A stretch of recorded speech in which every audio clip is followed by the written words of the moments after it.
Hey everybody, we are back for season 2 of the Brownie Points podcast.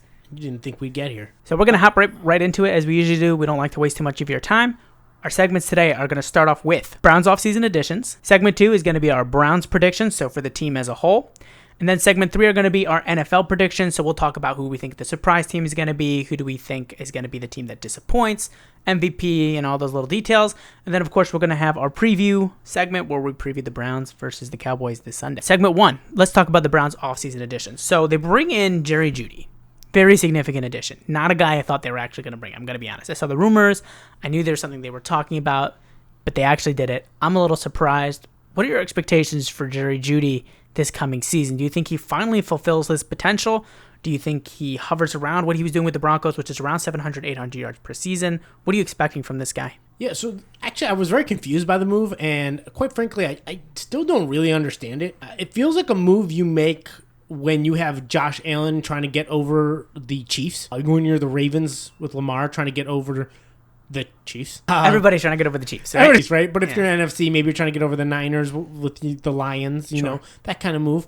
It didn't feel like where the Browns are, a team that's got talent but isn't getting what we need out of the quarterback position, but has receiving talent. It's not like we needed a one-up piece. We needed to see production. If your quarterback's putting up good numbers, maybe not great, but good numbers, and your team is doing well, and you're winning, but you're not getting over the hump, you make the move for the extra receiver. It feels strange as a move when you still have Amari Cooper. You still have David Njoku, one of the better tight ends in the league. When you still have, Elijah Moore, who's a very good receiver. You got Cedric Tillman, you drafted last year. You've got talent. And it's not that you can't get better, but to make a big move, your one big move be for another receiver, I need to see solid production before I put a bunch of money, which is what they did, into a guy like Jerry Jeudy, who's been inconsistent. A lot of money, yeah. And it's a bit of a gamble. He's been inconsistent. And they put a lot of money, which was the really surprising part. At first I thought, not bad. And then they paid him before he played, which felt presumptuous. So I'm not really sure. And quite frankly, how many targets are available? Yeah. Are you telling me this team is suddenly going to pass for 4,500 yards? Because otherwise it feels like he's not going to do much better statistically than he did with the Broncos, because 800-yard seasons are about what you expect most of the time out of a number 2 when you have Amari Cooper taking up 1,200 yards, when you've got a tight end like David Njoku taking 700, 800 yards, when you've got a number 3 receiver like Moore who's going to probably put up 600, 700 at least, if not a little bit more, and Cedric Tillman's emerging in this offseason in the preseason, looking like he might be taking 400 or 500 yards. There's a limit. Yeah, and one of our biggest criticisms of Deshaun Watson last year, like the minimal amount of games that he played, one of the significant criticisms that we had for him was he didn't really spread the ball. He didn't take advantage of the receivers that he had, and that was one of the things that we noted when they got Joe Flacco. The offense was obviously got a lot more explosive, right? But part of the reason they got more explosive was they were using the pieces that they had, the guys that were already on the team, guys that weren't really getting catches before, all of a sudden we're getting a couple catches a game. More guys were getting love. More guys were getting attention. He was utilizing what was actually there, which was something that Deshaun Watson was not doing. Deshaun Watson very much felt like he was force-feeding the ball to his receivers. It felt like he wasn't reading the field and then throwing it to the most open guy, making the most appropriate pass. Doesn't feel like he was making the best read. It felt like he had predetermined where he was trying to go with the ball. It doesn't feel like the situation where adding the receiver is really the missing piece. I didn't watch that and think Deshaun Watson needs a better number 2 receiver. I watched that and thought Deshaun Watson needs to take better advantage of what he has. And you feel like the team could have almost gotten a number 2 receiver by just utilizing David Njoku a little bit more. I want to see David Njoku take on a Travis Kelce-esque role. Will he be Travis Kelce? Probably not. Obviously, Travis Kelce is arguably the greatest tight end of all time as far as receiving goes. And so I'm not saying David Njoku could be that, but he could be very similar. He's got that kind of athleticism and ability to take advantage of matchups and be an issue every single time out on the field. With a coach that knows how to coach and knows how to scheme, like Stefanski does know how to play with matchups sometimes. You feel like we could have used him as more of a receiver and less of like a tight end, a la how the Chiefs used Travis Kelce, versus putting all of that money into Jerry Jeudy. But I will say, and I was tweeting about this the other day. I'm not going to say X. I don't even know how that verb would work with that platform name now. But I will say, though, for all the money that they did put into Jerry Jeudy, the Browns have been maybe the best team in the whole league in manipulating the cap. It doesn't seem to exist for this team. The Browns have kind of been that team with Andrew Berry. I mean, they just did that whole another rearrangement of the contracts. I forget who it was. I think it was Deshaun Watson even. where they cleared up like another $30 million of cap space or something. The team has like $60 million of cap space, despite having $25 million players all over the field and a $50 million quarterback. So it's possible that they made that move knowing that they have Jimmy Haslam behind them, who's willing to just convert everything into a bonus in 1 year and, manipulate the cap in that way. And so they feel more bold, more willing to take that risk. And in this way, if he is good, we got him locked down. And if he's not good, the Browns will play hanky-panky with the salary cap. To an extent. I mean, yeah, 100% Jimmy deserves a ton of credit because he's been willing to just shell out money. When you do signing bonus, it's all guaranteed. Yeah. And he's been willing to convert them all in and do all that. And so he deserves a ton of credit for that. They've also put off a lot of it. And sooner or later, that bill does come due. Now, you can decide, hey, we'll put it off for a year, when we don't think we have the quarterback, and we'll just have a bad year that year. And that's fine. And okay, not necessarily the worst strategy. You do take a hit at some point. We are set to be way over cap next year, way over cap the next year.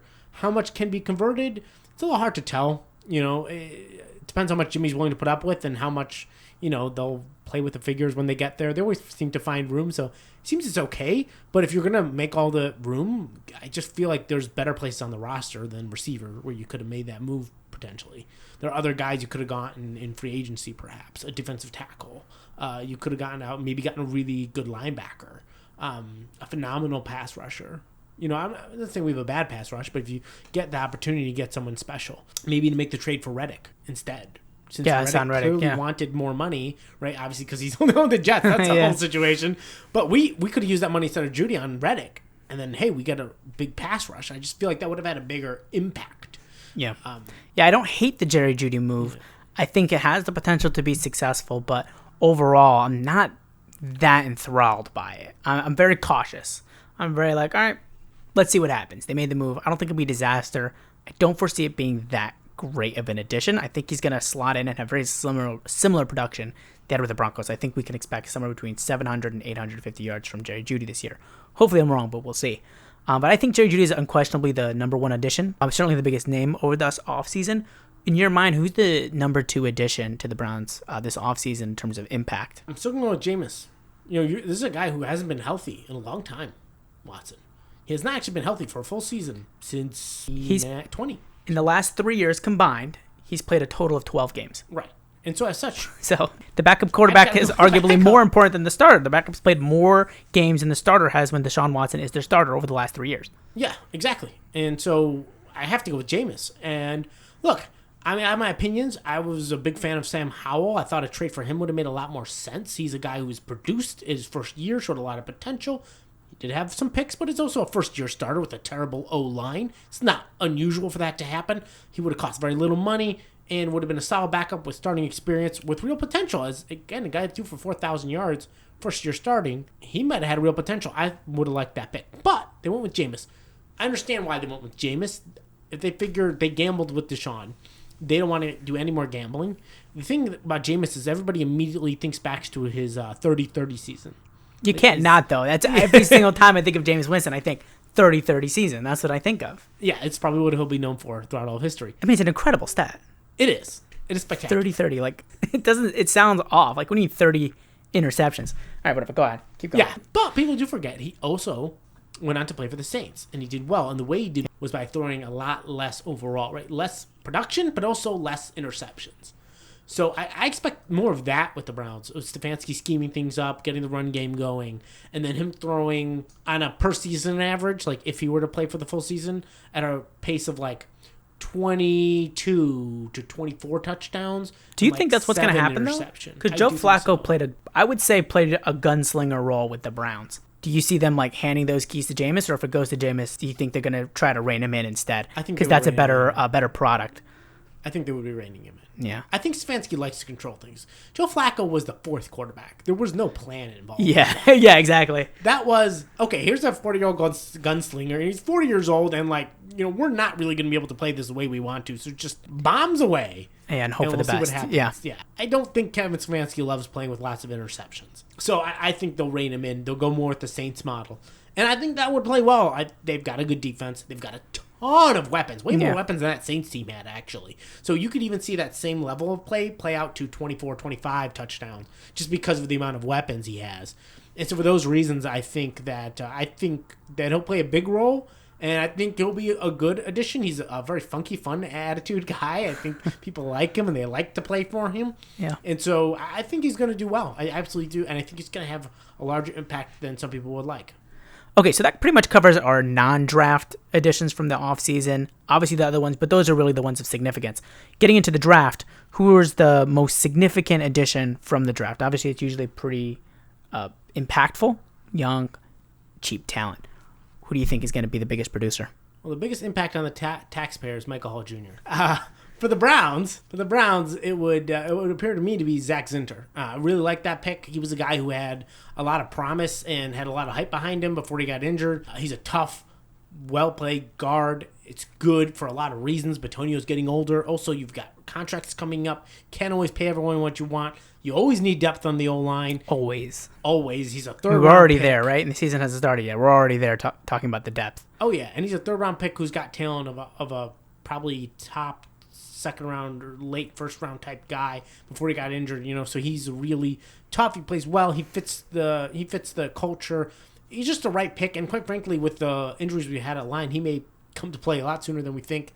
So I love the Zach Zinter pick. And I just thought that was one of those don't overthink it, be smart, take the guy who's there picks that I really liked. So definitely Zach Zinter. I agree. I like the pick. I thought it was a smart move. He's the kind of guy who'll come in. He'll probably spot start here and there. He'll come in for, shift here and there. He should be solid, and he'll develop. And in, a year or two, he'll be able to come in and I think start. I think 2 years from now, he'll probably be a starting offensive lineman on this team. That's what I think. I think that's what the team's hope for him is. I don't think they want him to really be a depth guy. So I like that move and not going for the flashy guy, going for just what makes sense. Like you said, you really can't get enough O-line depth, and we're already seeing that before the season starts. So I think that's always a good move, investing in your offensive line and getting more depth in there. Okay, so that's enough about the specific player predictions and our expected contributions from them. Now we're going to talk about the Browns as a whole. Let's talk about the Browns more holistically as a team.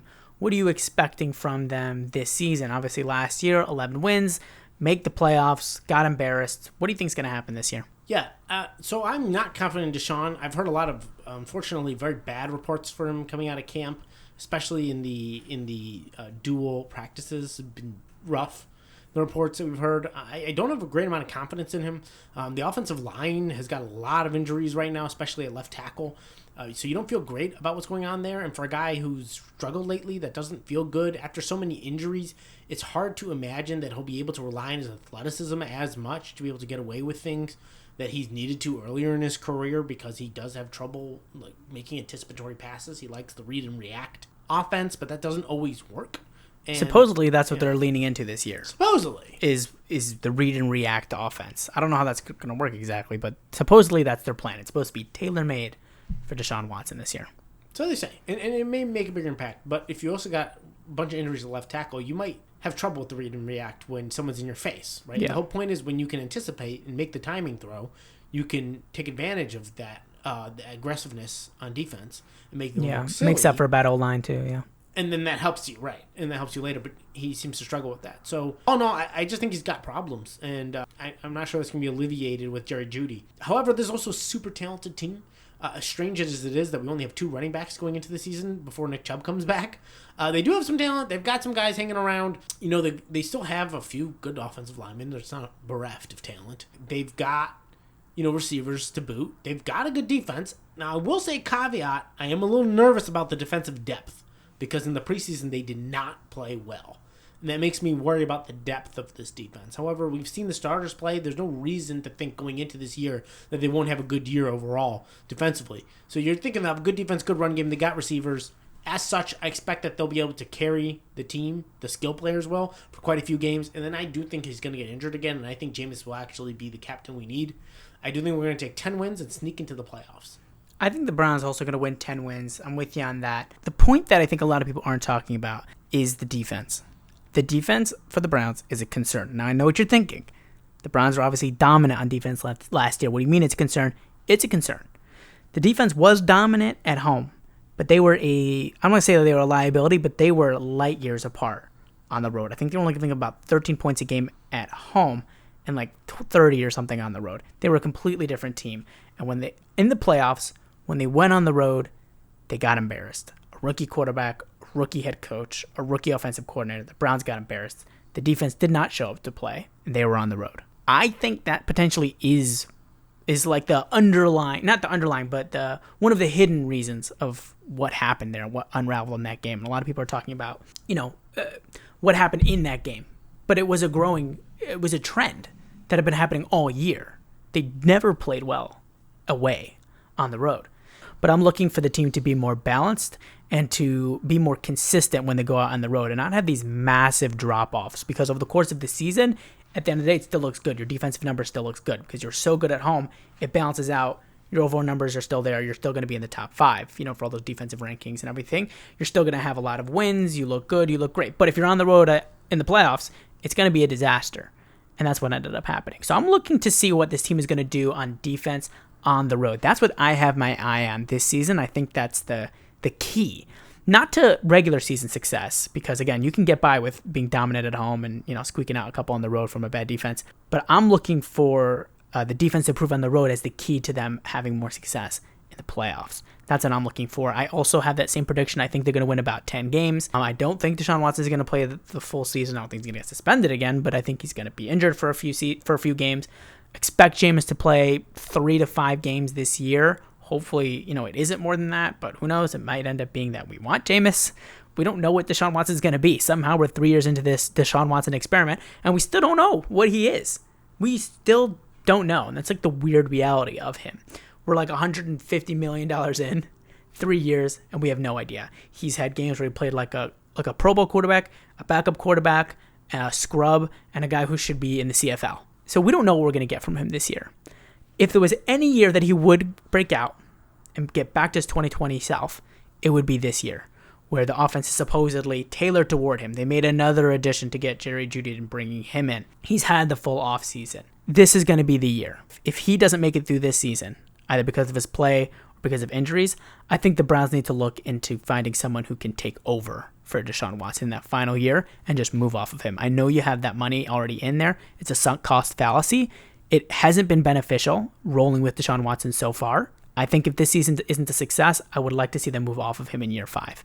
I don't think you'll be able to trade him or release him, but I would like to see them go with somebody else, maybe draft a quarterback in the second round, let them sit maybe and let Deshaun Watson play that 5th year and let the rookie come in after. But I would like to see them make an investment for somebody over Deshaun Watson if this year is not successful. So that's kind of my thinking, what I'm looking out for as the season progresses and as this happens.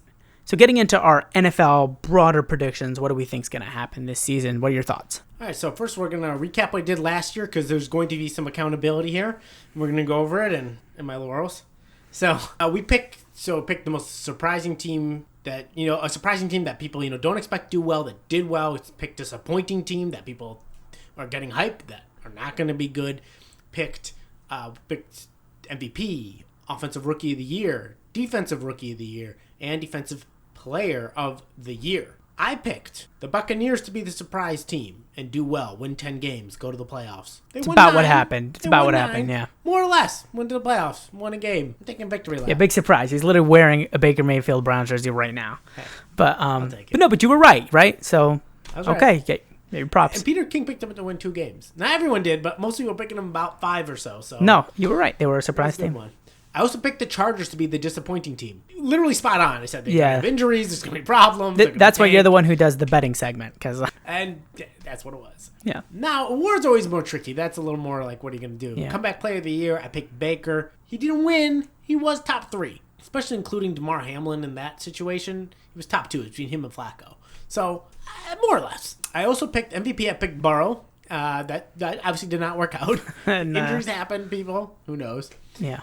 Defensive Player of the Year, I went a little left field and went Sauce Gardner. Yeah, that was the one I was right about. I did say Myles Garrett on that one. Yeah. It was very good. You're spot on. I went for the guess. I said, I just thought if the Jets have a great year, I thought Sauce Gardner would be the story of the defense. Yeah.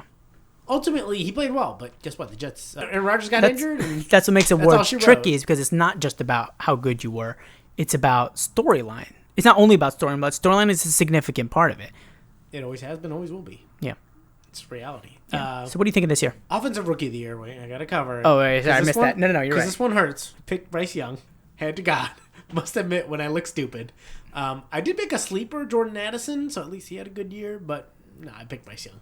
Defensive Rookie of the Year, I picked Jalen Carter. He was a finalist. He had a good year, but that was Will Anderson. So our pick that went to the Texans. So, couldn't just take our playoff win. Yeah, the Browns were responsible for a lot of awards last year. We had Coach of the Year, Comeback Player of the Year, Defensive Player of the Year, and our pick was the Defensive Rookie of the Year. Offensive and defensive rookie. Offensive and defensive rookie of the year. Yeah. The Browns were responsible for a lot. Yeah. Oh, and comeback player, because that was actually... That's what I was saying. Yeah, that was... all right, so we're going to this year's picks. So, most surprising team. And on one hand, I'll give an honorable mention to the Bucs because I think they'll be better than some people are saying. Some people this year think they're going to win, they'll go down a little bit. They'll be an 8-9 win team. The Falcons are too good. Don't fall for that. Kirk Cousins is 37, coming off an Achilles, with a first-year play caller calling the plays. This guy's never called plays before with a defensive-minded head coach in a new system with much worse receivers than he had in Minnesota. They're not terrible, but they're nowhere near what he had in Minnesota. Yeah. There will be struggles, and the first half of the season is going to be a little rough. That's all I'm saying. They won't be quite what they are, and so I think the Buccaneers are actually going to be very good. I have 11-plus wins for them this year. Honorable mention, I know he's my guy, but I'm not going to go back-to-back, and I'm not going to take the kind of surprise. My surprise team is Denver. Really? Yes. I am actually going to go for it. You're a Bo Nix guy? Semi. I believe in Sean Payton a little more. The team had a 4-game win streak last year. They had moments where they showed it. But with Russell, it just wasn't working. And part of that is the locker room doesn't come together behind him. It's certainly not there. And number two, him and Sean didn't get along. It just wasn't the right move. Now, someday historians will puzzle about why Sean Payton decided to come back when he had choices to go to a team that just signed a quarterback for a ton of money that he didn't like. But that'll be for historians to decide. At the end of the day, that team did have talent. The team did show a lot of promise at times last year. And they had a lot going for them. I think with him picking a guy he likes in Bo Nix, who'll do what he wants him to do, he'll have more of a Mac Jones-esque season in his rookie year. It was actually pretty good. Yeah. He'll come in there. He'll be able to finesse it. There'll be a lot of talent, and he has enough going on in the right places. Yeah, the Mac Jones thing was But the rookie year? Yeah. No, I know. Was good. That was the thing that was frustrating because people were getting overhyped. Like, no, this is what we expected from Mac Jones. That was the whole thing about him, is that he was going to come out like this. He just wasn't really going to get better. Yeah. But people just, of course, forget that. I don't know how much better Bo Nix is going to be, but he's very... Sure. And so for those reasons, I don't think they'll quite be amazing. I don't think they're taking the division from the Chiefs. But I think they will have a burst. And I do think they will challenge for a playoff spot. And I think they'll be 8 or 9 wins. I think they'll actually have a pretty good year. But most people think they're going to be 3 wins. Yeah. So that's where I'm putting them at. And they might even sneak into the playoffs. They might. I think they're going to be that team whoa, wait, what's going on? Mm-hmm. I don't think they're the Texans, but I think they're going to be a surprise team. Yep. Disappointing team. Whole bunch of teams I want to list. Whole bunch. The Bills are going to be bad. Bad people. Really? Bad. Okay, I disagree with that. I think they're going to be bad. I think I was thinking about them, and I was like, maybe the Bills might be that disappointing. There's actually, no. I think Josh Allen and their coach, I think they're too good. I think they're going to... I just can't see them winning less than 9 games. They lost not just offense, defense. I know. I believe in that quarterback head coach combo to keep them above water. Well, how many games do you think they're going to win? What are you thinking? 7 or 8. Okay, so I do disagree. I can't see them winning less than 9. Okay. Josh Allen, think about this though. Josh Allen, in his career, only one time in his entire career has he ever produced at a high level and not thrown a lot of picks. Last year he threw 18, and what they did was he threw a ton of picks early. In the second half of the year, they said, okay, you're not going to throw a lot of picks, but you're not going to throw the ball a lot. Well, it wasn't just Stephon Diggs who left. It was also Gabe Davis. The pick they got, he's got talent, Keon Coleman, but you know what he was known for? Inconsistency. He may get consistent, but in his rookie year, as a number 1 with all that on him, I just think there's way too much going on here. I think they're missing Mitch Morse, their center, who anchored that line for a while. Mm-hmm. They're missing so much on defense that I don't think they can rely on that as much as they used to. And for those reasons, I do think they'll be bad, but they're not my disappointing team pick. So I don't want to spend too much time on them. I'm sorry. That was honorable mention. Okay. But fair enough. Honorable mention. Honorable mention, they're going to be disappointing. Just that, I want to throw it out there. But my team is the Packers. They are not going to be good. And people are in love with them. They are the trendy Super Bowl sleeper pick. No. They were not good for a lot of the year last year. Jordan Love did not look good for a lot of the year last year. Go look back at about week 8, 9 and start looking back at it at that point. You'll see he wasn't doing very well. They had a nice little run, but it wasn't amazing. And then what happened? They played the Cowboys in the playoffs. And magically, the Cowboys do what the Cowboys do in the playoffs. It made them look great. And then they played the Niners. And what happened? Debo got injured early. Whenever Debo gets injured, that team, like, it's literally They're not the pumpkin same time. team, yeah. They're not a good team anymore. Yeah. Do not be confused. He's not that good. People will look at the tape, and he will get matched in year 2. So you think he was got a few lucky breaks? Like, not that he's terrible, but he got a few lucky breaks that made him look significantly better than he really is. And when you look at the overall, at the snapshot, it looks like he made these huge improvements. Just like, no, if you dig in, you look at the details game to game, you'll see that it wasn't as clear cut that he made some leap. And how many wins did they have last year? I don't know. I was gonna say 9. 8 yeah. wins. They weren't amazing. Now you could say some things were better in the second half. Maybe they'll continue. But I actually think it will take a step back. I think Matt LaFleur also. The thing you got to watch out with great play callers like LaFleur, because he is a truly underrated play caller. They'll make guys look better than they are sometimes in that first year because they can do things and people aren't ready. You can do tricks, yeah, and then the tricks don't work. Yeah, I think people are going to go take a look at the tape, and I think they're going to win closer to 6 or 7 games. Interesting. Not a huge actual drop. But people are expecting 10 But people from them, are expecting I think. 10, yeah. And so I think it'll be more closer to 6. I think the Chicago Bears are a lot tougher this year. You're not going to walk through that game anymore. So that's 2 more games that just went from a whole lot harder from what they had of years past. Yeah. There are no easy games in that division anymore.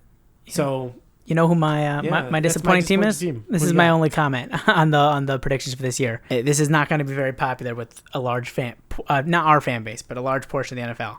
The Lions. I think the Lions are going to take a step back this year. I'll comment after. I dispute that hard. I think the Lions are going to win. Now, I'm not saying they're going to be trash. I'm just saying I think they're going to win 9 games. I think they might squeeze into the playoffs. I don't see them making it past that first game. Based off what happened last year, I just think that's what's going to happen with them. I think that they're a team that had a lot of momentum going on last year. I think that a lot of times when a team comes out of nowhere, they didn't come out of nowhere exactly, but a lot of times when a team makes a very big jump, there's a little bit of a regression, right? Growth is not linear. It doesn't go 7 wins, 10 wins, 12 wins, 12 wins, 12 wins, 12 wins, typically, right? If you go from like 8 to 12 wins, I think the next year you should expect to win about 9. I see the Lions winning 9 games this year. Okay, so I will disagree. I think at least 10. I think more likely 11 or 12, but 10 is certainly possible. But the reason why I don't think they're going to take some big regression is 2 reasons. Number one, I think they do have a good coach in terms of a leader of men. The number one thing you cannot lose with coaches is a leader. A leader is often the difference. If you don't have the right leader, it hurts when you go year to year, go up and down. Sure. The other thing is they did not lose any coordinators. Oftentimes when teams take a big leap, they lose coordinators. They didn't lose either. But number 3, the biggest reason why I don't see it, because normally I might agree with you. They are built in the trenches. Defensive line and offensive line are so good and so solid, it's much harder for them to take a jump back because they're not heavily reliant on Goff. They have a great line. They have a great run game. They have a great D-line. They have those pieces to rely on that are such solid, tight pieces that it's harder for me to see the drop. Yeah. That's why. We'll see what happens. But the Bears might give them some trouble. Yeah. I mean, we'll see. These are just our predictions. I mean, last year you were the one you were right. I was like, I wasn't so hot. I mean, I said the Jets were going to be disappointing, but they weren't the same team that I was saying they'd be disappointing. That's a big asterisk. So that's just a big asterisk. So whatever. What are your other predictions for the individual awards? All right, so before we get into the individual awards, we'll go to the individual awards first because those are going to be a little more boring this year for me. MVP, it's going to be Mahomes. I hate to do it, but they got Xavier Worthy, who I absolutely love. It's the boring pick, but it's the boring pick for a reason. But I love Worthy. Loved him. Before he ran the 40, I loved him. I watched this guy. He reminds me of CeeDee Lamb. Like, he is awesome. And then Chiefs got him. And he's unbelievably fast. And then they still got Rashee Rice coming back. Yeah, the Chiefs are incredible. If you got speed, you're a good receiver in the Chiefs offense. And then they still got, Marquise Brown. Yeah. And so I just think he's going to put up phenomenal numbers. Can't deny it numbers. He's going to win. Comeback player of the year, Joe Burrow. Obvious, but what can I say? Sometimes there's a reason why it's obvious. It's just too obvious. I can't miss that pick. Yeah, we don't do controversy for the sake of controversy on the show. Sometimes it's boring. Sometimes that's just what we think it's going to be. If there isn't a story, we don't talk about it. And this is much a story. We're not going to talk about it much, but we're going to make a prediction. That's what it is. Offensive rookie of the year, Bo Nix. That's one. Because I think Caleb is a little too obvious. And also I think they'll struggle a little more than people think. So it's easier when they don't have the hype, but they have the hype coming in. And I think there's going to be a bunch of injuries on that receiving core. I think Odunze is a little more raw than some people realize. Mm-hmm. I think Williams is going to get injured because that's what he does. Yeah. And so I think that it's similar receiving core last year. He's still going to be good, but I just don't think as high. And because of the hype, I think that will actually hurt him in the race. I think Jaden Daniels is still dealing with a terrible offensive line, and he's kind of been a little inconsistent in his career. And I think actually Bo Nix being the surprise with the low bar ends up sneaking out the award. Especially if they are the surprise team. Exactly. The storyline will be heavily in Bo Nix's favor. Correct. So. And then afterwards, I expect it to die down. But that's for other years. Okay. All right. And then Defensive Rookie of the Year, I'm just going to go with Latu because he's the top pass rusher, and he does have help on the Colts line to help him get sacks, whereas Jared Verse doesn't. And then after that, there's not much going on from the defensive picks this year. It's a little disappointing. Yeah. And then lastly, I have my hot take, which is, of course, once again, going to be one of my favorite player. Baker Mayfield will. And by the way, keep in mind, last year I predicted 3,700 to 4,000 yards, 28 to 30 touchdowns, and 8 picks. He ended up with 4,000, 28 touchdowns, 10 picks. It's pretty close. Yeah. I have him as MVP finalist. Not MVP. Wait, you have who? Oh, Baker as an MVP finalist. Finalist. Interesting. Last year, he was actually not that far out from being a finalist. They were very close to stats. Didn't end up quite working out. At a little, somewhat at the end of the year, there was too much of a period where it wasn't working. But they're coming back. Interior O-line went from terrible to decent this year with some big additions. Much better coordinator, in my opinion, than Liam Cohen. I think they already have some, consistency because they played together on the Rams. Yeah. He already has chemistry with these receivers, and they add in some depth with McMillan from the draft, who I really, really like. And so I think with that going on and a running game that should at least not be last in the league, I think that will actually give him a boost. And I think it's going to be a big story, and people love stories, and they still love to doubt him. And if he shows up and has a big year, I think he'll be a finalist. He'll be near the bottom of the finalists, but I think he will. That's my hot take. Okay. Who's your defensive player of the year? I'm going to go with Sauce Gardner again. Yeah? I'm going to go back. I'm going to double down. I think Myles Garrett's going to repeat. I think he finally crossed that line where now he's just considered the best.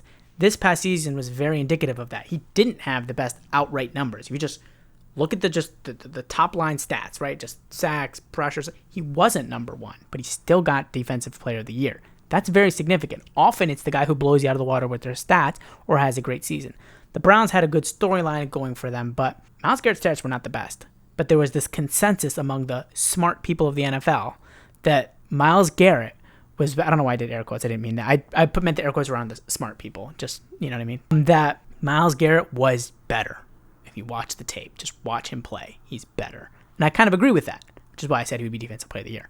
I think this year, as long as he repeats those stats or if he improves upon them, I think he's likely to repeat. I don't see a third year coming along. I think that's where you'll hit the voter fatigue kind of situation. But I think that the momentum will continue from last year. He's now this established, just the best defensive player in the league. And I think as long as he keeps up with those numbers or improves slightly, I think he'll be Defensive Player of the Year again. I will also say I think he was slightly boosted by the story of Cleveland last year. That's what I was saying. Like he did get a little bit of a boost from the team story, but that could happen again. That's the thing. Deshaun Watson could very easily go out in Week 7, and Jameis Winston takes us to the Super Bowl. So who knows what's going to happen? Let's talk about the Cowboys. Yeah, so we're finally here. Long off season, especially long because there wasn't that much happening for the Browns. Usually we got like the draft going on in the off season, and that's a really exciting time. Not that it's not exciting at all, but it's not the same as it usually was. We don't have a number one pick. We're finally here. Game 1. Cowboys. What do you think is going to happen? I think they're going to pull out the W because it's at home. I think if we're on the road, maybe not. But we are at home, and this defense is really good at home. I think they're going to give them some problems. I think there's some questions going on there. CD's coming into camp really late. I think that will help a little bit. We come into the season healthy. Big part of this question of this team is sometimes is the defensive secondary, when they're healthy or not healthy. The corners, when we're healthy, we're just phenomenal.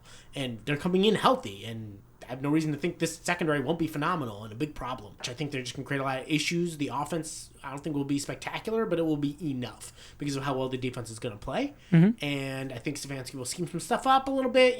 First game, he's going to come with some stuff and the home opener. Yeah. And I do think they're going to pull out the win. The score, I'm going to go 27-17, but there's a late score from the Browns to seal it. Okay. I have a different kind of prediction there. I think it's going to be much closer than that. I think it's going to be Browns win 23-20. I think the Browns are going to have to rely on a few field goals. So I think it'll be like 2 touchdowns, then like 2 or 3 field goals. I think that Deshaun Watson is going to struggle. I think it's going to be an inconsistent game for him. I think he's going to have his moments, and I think he's going to have his not so great moments. He's going to need to get back into it. That's one thing that we know for sure, right? We talk about he's kind of a bit of an unknown. One thing that's known, he's going to need to adjust. He's definitely not a quarterback that just comes off of long absences with zero rust, right? So that's not going to happen based off everything we've seen. Obviously, anomalies can happen, but based off of all the evidence that we have, he's going to come out rusty. I think that overall the team is still talented. Like you said, Kim Stefanski will scheme some stuff up, especially in that game one. I see the team winning, but I think it'll be 23-20. I think it'll be overall a fairly close game down to the end, but I think the Browns will hold on and the Browns will win. I just want to make one quick note. I do think the defense is going to have an interception that will set them up very close for a score. And then at the end, it will be one score still. Very specific prediction. I like it. A Brown score is going to be at the end of the game to separate it so it's more than one possession. But I think most of the game will still be one possession. Yeah. So I just want to clarify, it's going to be one of those games where the quarterback doesn't play that great. But the running game puts up a good big game. There's one or two big pass plays. The defense comes in and helps, and then you kind of, you know what I mean? So that's the kind of game I'm seeing. I just want to clarify. Yeah. I don't see big passing fireworks. Yeah. I don't either. Okay. Well, that makes a little bit more sense with that clarification. I think that wraps up our first episode back. It's pretty exciting to be back. Yeah. We were hoping to have some preseason episodes, but with the major storm that happened here, we had blackouts. We had some unexpected travel plans that came up. We weren't able to just arrange it and get that together. I'm glad we were able to get that one off-season video out in the off-season. That did pretty well, so I was happy about that. A little disappointed we couldn't get some preseason episodes out to you guys, but we're glad to be able to come back here. And we will be back weekly, so expect us again every week, just like last season. And hopefully we can continue to build on last year. It was more successful than we were expecting to have, so hopefully we can continue to build on that. Everybody who's been watching and commenting, it's really helpful, and it's really motivating for us because we see the comments and we see, like, hey, you commented on a video 2 weeks ago, or you commented on a video a month ago. Like, we noticed that. We're small still, you know? And it makes a difference to know that people are watching and people have seen multiple videos or coming back in to check in what our opinions are, or even just coming and watching multiple videos. It really makes a big difference. Those comments really mean a lot to us. Yeah, and one last thing I want to let us know, the best bets that I was doing at the end of the season, we're going to bring it in. We're going to call it Levi's Locks. It will be every single week. We'll be coming up with 5 picks on the game lines, 2 picks on the props, and 1 special high odd pick I will be calling the degenerate designation. So look forward to that coming to the channel this week before Sunday. Yeah, and start looking on Zillow for houses in Beverly Hills because that's what you'll be able to buy after watching that segment. No, I'm kidding. Do not do that. Don't bet the house. But we'll talk about that more later. That will be its own segment that will be uploaded to YouTube, and then we'll clip those shorts and whatever. We'll go out to TikTok and whatever if you're on those platforms. But if you're on YouTube, that will be its own segment that will come out. It'll be a little bit more polished than it was last year. Once again, thank you for watching. Thank you for listening. We're back. We're so excited, and we'll see you next week. Oh, we said that together. That's perfect. I know.